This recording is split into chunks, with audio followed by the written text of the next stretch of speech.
भारत के इस राज्य में आपको सबसे ज्यादा भिखारी देखने को मिलेंगे। देश का सबसे बड़ा रेड लाइट एरिया भी इसी राज्य में है और यहाँ की लड़कियाँ देश की ही नहीं बल्कि दुनिया में सबसे खूबसूरत मानी जाती है। ये राज्य यहाँ आज भी हाथ से खींचने वाले रिक्शा चलाए जाते हैं। दोस्तों, हम बात कर रहे हैं भारत के एक खूबसूरत राज्य पश्चिम बंगाल के बारे में। आज के इस वीडियो में हम आप पश्चिम बंगाल के बारे में कई ऐसे रोचक तथ्य और बातें बताएंगे जिनके बारे में आपने पहले कभी नहीं सुना होगा। साथ ही बंगाल के सैर के दौरान आप कहां पर घूमने के लिए जा सकते हैं, इसके बारे में भी आपको विस्तार से बताएंगे। बस आप वीडियो के आखिर तक हमारे साथ बने रहिए।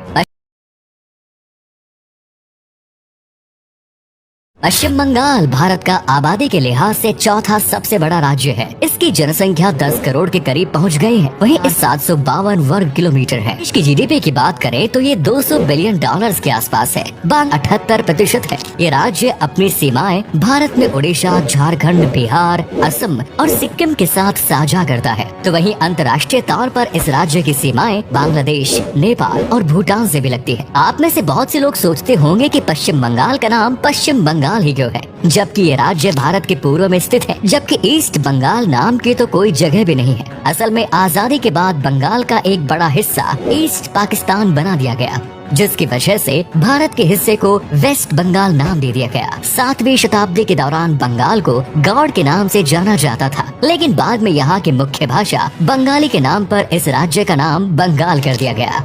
महान समाज सुधारक और स्वतंत्रता सेनानी रहे गोपाल कृष्ण गोखले ने एक बात कही थी कि बंगाल जो आज सोचता है, भारत वो कल सोचेगा। ऐसा इसलिए क्योंकि बंगाल के लोगों की सोच ही अलग होती है। वे हमेशा ही दूर तक का सोच कर चलते हैं। इस राज्य ने कई ऐसी महान विभूतियों को जन्म दिया है जिनके कारण आज भारत के विश्व में एक अलग पहचान है। स्वामी विवेकानंद, ईश्वर चंद्र विद्यासागर, नेताजी सुभाष चंद्र बोस, राजा राम मोहन रॉय, रविंद्रनाथ टैगोर, रामकृष्ण परमहंस, खुदीराम बोस और महान क्रिकेटर सौरव गांगुली का जन्म बंगाल में ही हुआ। पद्मश्री से सम्मानित महान जादूगर पीसी सरकार भी बंगाल से ही थे। बंगाल के लोगों में फुटबॉल के प्रति एक अलग ही दीवानगी देखने को मिलती है। देश का पहला फुटबॉल क्लब मोहन बागान कोलकाता में ही स्थापित किया गया। साथ ही भारत का सबसे बड़ा फुटबॉल का मैदान भी कोलकाता में ही है, जिसे विवेकानंद युवा भारत स्टेडियम या सॉल्ट लेक स्टेडियम के नाम से जाना जाता है। राजनीति के कारण पश्चिम बंगाल में इंडस्ट्रीज भी ठीक तरह से स्थापित नहीं हो पाई है। शायद इसी वजह से आज पूरे देश में सबसे अधिक भिखारी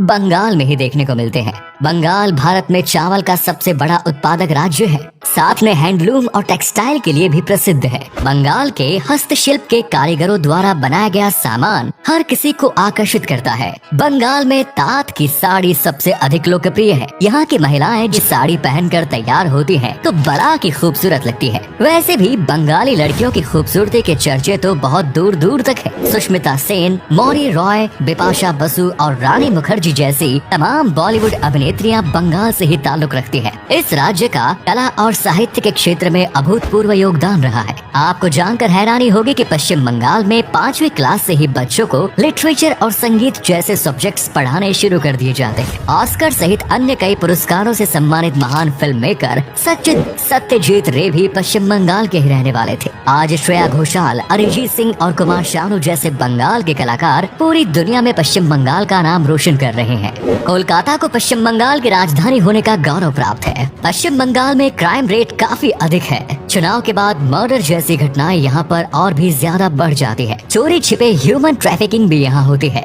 पश्चिम बंगाल में देश का सबसे बड़ा रेड लाइट एरिया मौजूद है, जिसका नाम सोनागाची है। इसके बारे में आपने पहले भी सुना होगा और कई फिल्मों में भी देखा होगा। यहाँ पर 16,000 से अधिक महिलाएं देह व्यापार के काम से जुड़ी हुई है। कई महिलाओं को तो यहाँ जबरदस्ती कैद किया जाता है, जो चाहकर भी यहाँ से भाग नहीं पाती।